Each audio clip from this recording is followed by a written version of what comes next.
பெரியாரை பார்ப்பனர்களுக்கு எதிரிகளாக சித்தரிக்கிறார்கள்.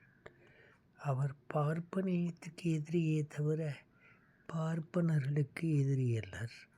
அப்படி இருந்தால் ராஜாஜி என்ற அரசியல் பேராளுமையும் கல்கி என்ற எழுத்து ஆளுமையும் அவருக்கு இனிய நண்பர்களாக இருந்திருப்பார்களா?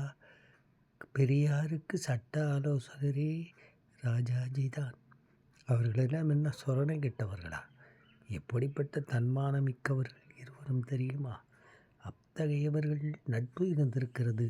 குத்தூசி என்பவர் அவரிடமே தொண்டராக இருந்து ஆவன செய்திருக்கிறார். அவரும் பார்ப்பனர். ஒரு பார்ப்பனருக்கு நிலம் பறித்தவன் தன் கட்சிக்காரன் என்றாலும் அவனை கூப்பிட்டு அதட்டி, முதலில் அந்த பார்ப்பனருக்கு பாதையை விடு, அவரை அதிலிருந்து விட்டுவிட்டு இங்கே வா என்னிடம் என்று சொன்னவர்.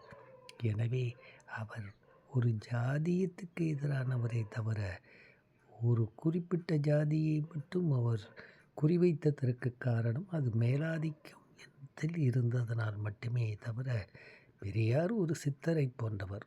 ஒரு நேரம் இதற்காக ஒன்றை சொல்லுவார், மறுநேரம் வேறொன்றுக்காக அதையே மறுத்து சொல்லுவார்.